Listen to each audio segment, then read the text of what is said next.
আজকে শুক্রবার সকালে ঘুম থেকে উঠে কিছুই কিন্তু রান্না করিনি। আমার কালকে রাত্রিরে একটু পান্তা ভাত ছিল, আমার মনামাকে সেই পান্তা ভাতটা মেখে দিয়েছি। আমার মনামা খাচ্ছে, দেখাই। ঘুম থেকে বেলা করে উঠেছি, 9টা 9:30টারও পরে উঠে মনাকে একটু বই পড়ালাম আর মনার পান্তা ভাত খাওয়া দেখাই আপনার। গাবলা উঁচু করো। হ্যাঁ, মনা হচ্ছে গে জামা পরা নেই, এই জন্য মনাকে মুখ দেখালাম শুধু, এই যে মনামা পান্তা ভাত খাচ্ছে, পান্তা পুরি আজকে। শুধু মুখ দেখাও, একটু মুখ দেখাও। এই দেখো পান্তা পুরি চুমুক দেখছে, পান্তা ভাত খুব পছন্দ। আমরা কি খাবো? এই যে পাউরুটি ভাজি করছি, আর হচ্ছে গিয়ে এই যে এখানে ডিম। এই পাউরুটি আর ডিম আমরা আজকে সকালে খাবো।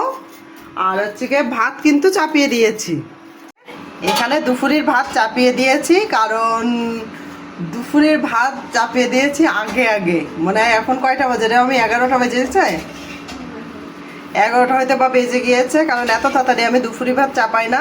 দুপুরি ভাত রান্না করি হচ্ছে গিয়ে মানে 12টা 1টা বেজে যায় দুপুরি ভাত চাপাই, কারণ আমাদের ওই পাউরুটি খেয়ে পেট ভরবে না, কারণ কারোর ভরুক না ভরুক।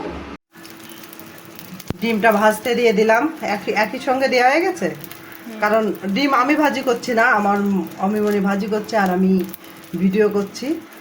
মাঝখানতে কাটিয়ে দাও, তাহলে কাটিয়ে উল্টাই দাও, হয়ে যাবে না। আর নয়তো মাঝখানেরগুলো ছড়াই দাও পাশে। কেন?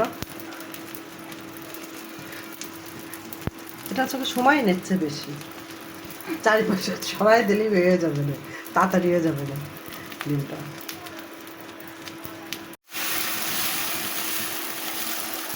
আমাদের ডিমটা এপিঠ ভাজা হয়ে গিয়েছে, পাউরুটিটা খাওয়া শেষ হয়ে গিয়েছে। এবার চা নিয়ে চলে আসলাম 2 মনার জন্য হচ্ছে গে চিনি দিয়ে, আর আমারটা হচ্ছে গে এখানে নারকেলের তেল, তারপর একটু লেবু আছে, একটু লবণ আছে, আর সঙ্গে আছে একটু হলুদ। এটা দিয়ে আমি হচ্ছে গিয়ে চা খাই, এটা হচ্ছে গিয়ে আমার চা। লাল চা খাই না তা না, সেটা হচ্ছে গিয়ে দেখা যাচ্ছে সন্ধ্যার দিকে খাই, কিন্তু চিনি ছাড়া খাই। আর আমার চা সাধারণত এটাই হয়। তরকারি বানাতে এসেছি, এখন আলু আর এই যে কাঁকরোলগুলো ভাজি করব। এখন কাটতে বসেছি, কুচকুচ করে কেটে নিই। এখানে আলুটা কেটে জলে রেখেছি, এখানে কাঁকরোলটাও কেটে রাখলাম, আর এখানে একটু পেঁয়াজ কেটে নিয়েছি। এখন এগুলো রান্নাঘরে নিয়ে যাব, নিয়ে যেয়ে ভাজা শুরু করব।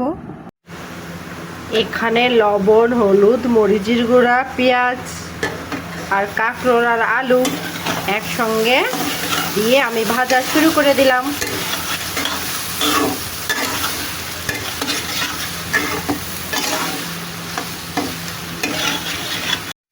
এই যে অবশেষে এখানে কাঁকরোল আর আলু ভাজি হয়ে গেল।